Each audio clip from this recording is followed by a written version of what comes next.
What if a spaceship could travel beyond the boundaries of space, only to return from a place darker than hell itself?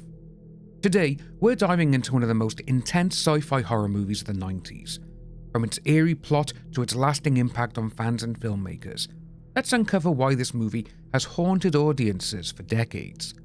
Today, we're talking about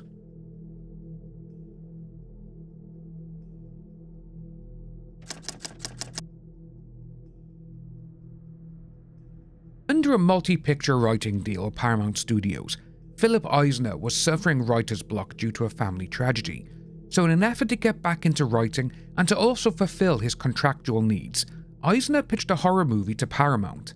The studio got very excited from this pitch alone. That pitch he gave? The Shining in Space. The studio were very excited and asked Eisner for a treatment, but sadly, Eisner never had a detailed treatment to hand over. This is where his writer's block came into full swing, as Eisner didn't know what to do. The movie executive who brought Eisner the deal helped him with keeping things on track. Once the first draft of the script was complete, the studio were extremely happy with it.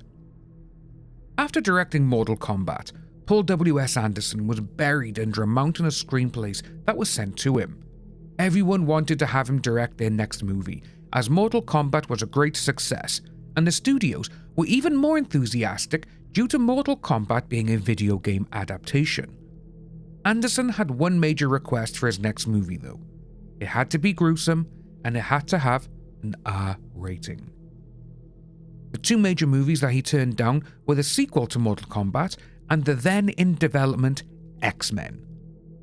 After reading a draft of Event Horizon, Anderson liked the concept as it bore a striking resemblance to Ridley Scott's Alien, which is one of Anderson's all-time favourite movies.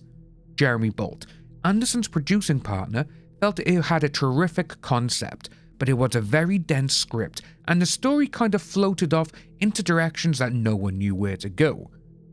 Anderson didn't want to direct a copycat of Alien, so it was given a complete rewrite, picturing it as The Shining in Space.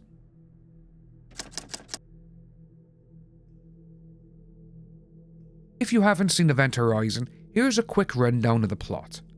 Set in a distant future of 2047, Event Horizon follows a crew sent to investigate a spaceship, the Event Horizon, which mysteriously reappears near Neptune after vanishing for years. The twist?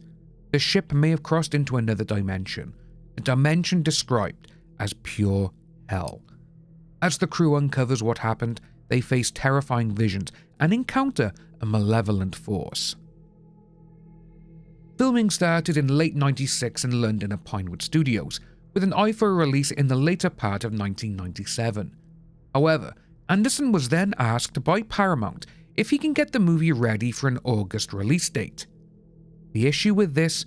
The date was 10 months away. They didn't even start pre-production at that point in time. The time frame for the movie was terrible. Pre-production was 10 weeks, where normally a director would get between 12 and 24 weeks for pre-production alone. 4 weeks were scheduled for filming, which forced Anderson and the entire cast and crew to work 7 days a week. In this schedule, Anderson would film during the day, edit during the night, and also lead the second unit, who was still filming the final scenes. For the edit, directors are normally given a 10-week grace editing period to produce a first cut of the movie, which is guaranteed by the Directors Guild of America. But Anderson agreed to only a 6-week editing period and promised to deliver the movie for an August release. This caused a lot of issues behind the scenes, as Anderson was still directing the second unit and the post-production was cut to just 4 weeks, which a rough cut of the movie was finished, and this is the one that was shown to test audiences. The movie ran for 2 hours and 10 minutes, a whole 35 minutes longer than the actual released version. Sadly, this rough cut did not go over well. The majority of the complaints came due to the extreme amount of gore and violence that was in the movie. This was also the first time that Paramount executives were seeing what was filmed, as they stopped watching the dailies before any of the gore and violence was filmed. Paramount wanted the movie cut down to a shorter, quicker length, and to also take out the majority of the gore scenes, which ultimately hurt the movie. Event Horizon was released into cinemas on the 15th of August 1997, and the movie was a bomb. On a budget of $60 million, the movie ultimately took $42 million worldwide. The critics weren't soft either. Roger Ebert gave it 2 out of 5 stars.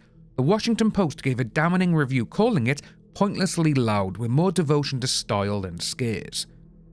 However, the movie did have some early supporters, where the ratings were either 3 or 4 out of 5, and one of the early supporters of this movie?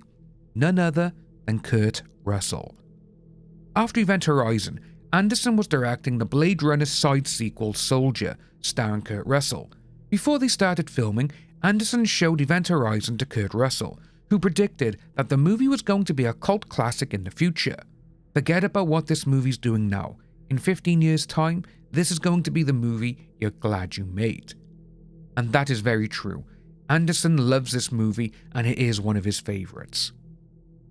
As the movie disappeared from cinemas and onto DVD, the movie became a home release surprise smash hit, which got Paramount thinking of putting out a new DVD version with a director's cut on it.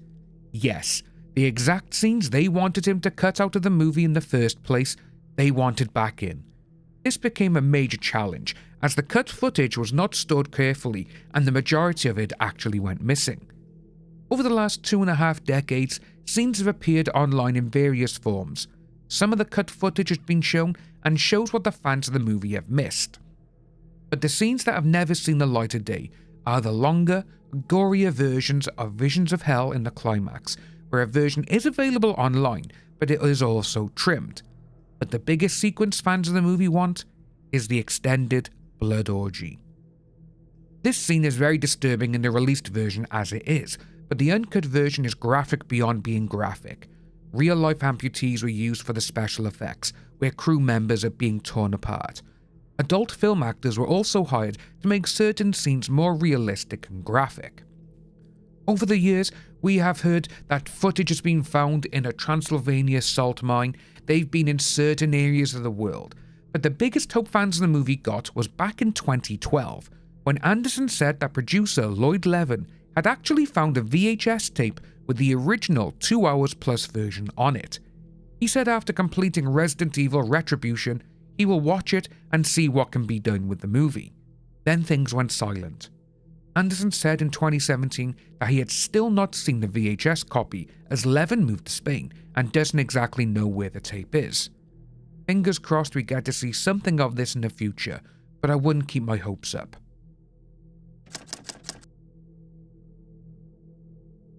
Over the years, Event Horizon has gained a cult following, with fans drawn to its haunting atmosphere and relentless horror.